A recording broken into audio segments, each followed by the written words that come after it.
आज आपण इथे बटरस्कॉच केक तयार करणार आहोत, तेही कॅरमेल आणि क्रंच दोन्हीही घरीच बनवणार आहोत। तर थोडीशी आपण इथे वेगळा कलर दिलेला आहे, नेहमीपेक्षा थोडासा वेगळा असा बटरस्कॉच केकला कलर दिलेला आहे। तर हा बटरस्कॉच केक पूर्णपणे टेस्टला बेकरी स्टाईल लागतो आहे। तर कसा बनवायचा ते पाहूया। तर मी इथे बटरस्कॉच केकसाठी अर्धा किलोचा केक बनवत आहोत। त्यासाठी मी इथे 1 कप आणि 1/4 कप एवढं प्रेमिक्स घेतलेला आहे। हे व्हॅनिला प्रेमिक्स आहे, यामध्ये कोणत्याही प्रकारचा फ्लेवर नाही आहे, पण त्यामध्ये हे बटरस्कॉच एसेन्स टाकून घेणार आहोत। अगदी 7 ते 8 थेंब। इथे अर्धा कप एवढं पाणी घेतलेलं आहे आणि अगदी थोडं थोडं पाणी ॲड करत आपण हे बॅटर बनवून घेणार आहोत। आपण इथे बॅटर बनवून घेतलेला आहे। त्यानंतर आपण इथे 2 चमचे एवढं तेल टाकून घेणार आहोत आणि तेल टाकल्यानंतर अगदी पटकन असं मिक्स करून घ्यायचं आहे। मी पाहू शकता आपण इथे अशा प्रकारे बॅटर बनवून घेतलेला आहे। मी इथे बॅटरमध्ये पाणी ओतून घेण्या अगोदर तेलाने ग्रीस करून प्रीमिक्स लावून घेतलेला आहे। तर हे आपल्याला इथे बॅटरची कन्सिस्टन्सी अशा प्रकारे हवी आहे। बॅटर टिनमध्ये ओतून घेतल्यानंतर 2 ते 3 वेळा अशा पद्धतीने आपल्याला टिन टॅप टॅप करून घ्यायचा आहे, म्हणजे त्यामधील पूर्ण बबल्स निघून जातील। आपला केक छान असा बेक होईल। तर मी इथे बॅटर तयार करून घेण्या अगोदर गॅसवर पातेलं ठेवलं होतं आणि त्यामध्ये अशा प्रकारची एक झाकणी ठेवून घेतलेली होती। तर तुम्ही कोणत्याही प्रकारचं स्टँड इथे ठेवून घेऊ शकता। तर हे पातेलं मी 10 मिनिटं असं फ्रीहीट करून घेतलेलं आहे।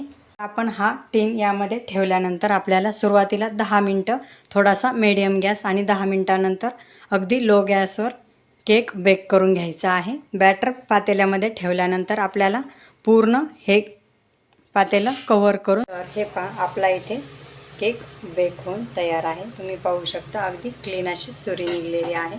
चला तर मग आपण हा केक थंड करून घेऊया। आपण इथे बटरस्कॉच केकसाठी लागणारे बटर क्रंच बनवून घेणार आहोत। तर त्यासाठी मी इथे काजू आणि बदाम असे थोडेसे आबडधोबड कुटून घेतलेले आहेत आणि त्यानंतर मी इथे 1/3 कप एवढी साखर घेतलेली आहे आणि त्यानंतर 1/4 कप एवढी साखर। तर आपण ह्या 2 कप साखरमध्ये आपण कॅरमेल क्रंचही बनवून घेणार आहोत आणि कॅरमेल सॉसही बनवून घेणार आहोत। हे आपल्याला इथे साखर पूर्णपणे वितळून घ्यायची आहे। हे आपण इथे आपली साखर पूर्णपणे मेल्ट करून घेतलेली आहे, तुम्ही पाहू शकता।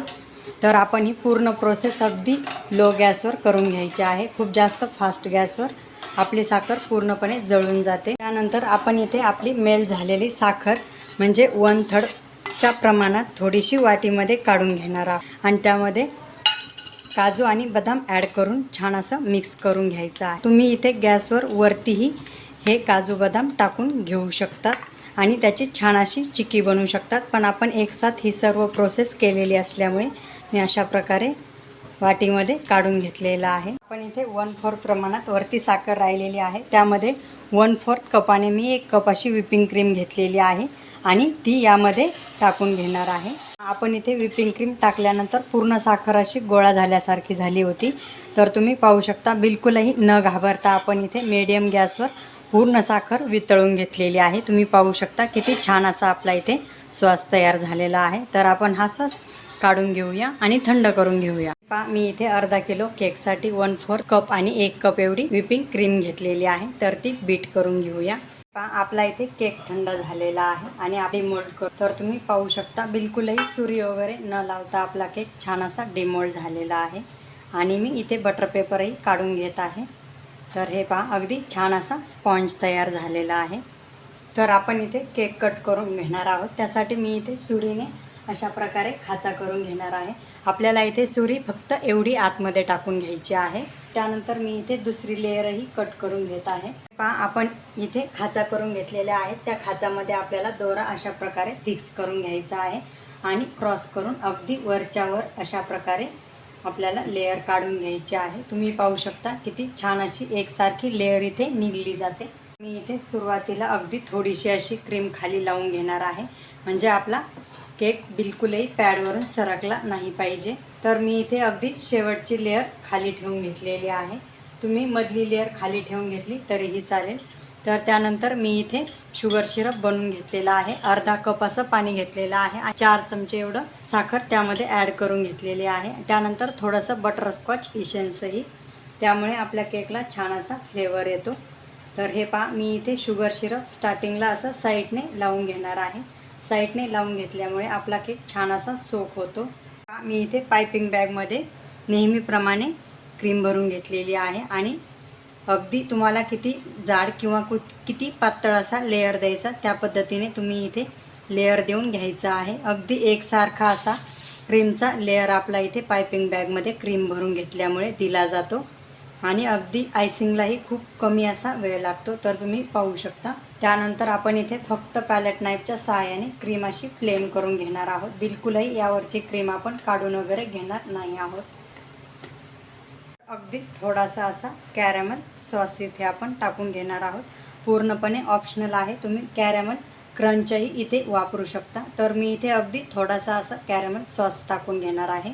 त्यानंतर आपण हा बनवून घेतलेला कॅरॅमल क्रंच तुम्ही तुमच्या आवडीनुसार कमी किंवा जास्त इथे क्रंच टाकून घेऊ शकता. बटरस्कॉच केक म्हटलं की कॅरॅमल क्रंच हा बटरस्कॉचचा अगदी प्राणच. तर इथे आपली ही खालची लेअर पूर्ण झालेली आहे. त्यानंतर मी इथे सगळ्यात वरचा लेअर ठेवून घेणार आहे आणि तीच प्रोसेस आपण पुन्हा रिपीट करून घेणार आहोत. आपण इथे सर्वात शेवटचा म्हणजे मधला लेअर वरती ठेवून घेतलेला आहे आणि शुगर सिरप छान असं लावून घेतलेलं आहे. त्यानंतर मी इथे पायपिंग बॅगमध्ये क्रीम भरून घेतलेली आहे. थोडासा असा ऑरेंज कलर टाकून आपण क्रीम इथे मिक्स करून घेतलेली आहे.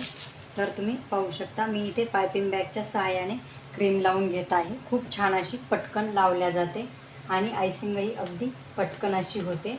हे पहा, आपण इथे आयसिंग करायला सुरुवात केलेली आहे. तुम्ही पाहू शकता, अगदी पटकन अशी फक्त आपल्याला पॅलेट नाईफ असा ठेवायचा आहे आणि टर्न टेबल फिरून छान अशी आयसिंग करून घ्यायची आहे. तुम्ही पाहू शकता, बिलकुलही इथे वेळ लागत नाही आयसिंग करून घेण्यासाठी. हे पहा, तुम्ही पाहू शकता. हवं तर तुम्ही इथे सुरुवातीला क्रम कोटिंगही करून घेऊ शकता, पण अशा प्रकारे आपण जर पायपिंग बॅगने क्रीम लावली तर क्रम कोटिंगही करायची बिलकुल गरज लागत नाही. तर हे पहा, आपण इथे छान अशी आयसिंग करून घेतलेली आहे. तर आपण इथे वरची आयसिंग करून घेणार आहोत. त्यासाठी अशा प्रकारचा स्क्रॅपर वापरायचा आहे. स्क्रॅपरमुळे खूप छान अशी पटकन वरची आयसिंग होऊन जाते. तुम्हाला जर पॅलेट नाईफने आयसिंग करता येत नसेल तर स्क्रॅपर हा खूप छान असा पर्याय आहे. तर तुम्ही पाहू शकता, स्क्रॅपरच्या सहाय्याने अगदी पटकन अशी आयसिंग होऊन जाते. तुम्हाला जर आपले हे यूट्यूबवरील केकची सिरीज आवडली असेल तर आपल्या चॅनलला नक्की लाईक करा, शेअर करा आणि हो सबस्क्राईब करायलाही विसरू नका. तर हे पहा, आपण इथे स्क्रॅपरच्या सहाय्याने थोडीशी आयसिंग करून घेतलेली आहे आणि इथे पॅलेट नाईफ अगदी थोडासा असा बर्फाच्या पाण्यामध्ये बुडवून घ्यायचा आहे, म्हणजे अगदी छान अशी प्लेन आयसिंग होते. तर तुम्ही पाहू शकता. त्याचबरोबर तुमच्या मित्रपरिवारातही आपल्या या केकची लिंक शेअर करायला विसरू नका. हे पहा, आपला इथे केक आयसिंग करून तयार आहे. तर आपण हा कॅरॅमल सॉस बनवून घेतलेला आहे, तो ते यावरती टाकून घेणार आहोत. आपण इथे कॅरॅमल सॉस टाकून घेतलेला आहे. त्यानंतर आपण इथे थोडीशी डिझाईन काढून घेऊया. डिझाईन पूर्णपणे तुमच्यावर अवलंबून आहे. तर हे पहा, मी इथे अशा पद्धतीने थोडंसं डेकोरेशन करून घेतलेलं आहे, तुम्ही पाहू शकता. त्यानंतर आपण इथे कॅरॅमल क्रंच टाकून घेणार आहोत.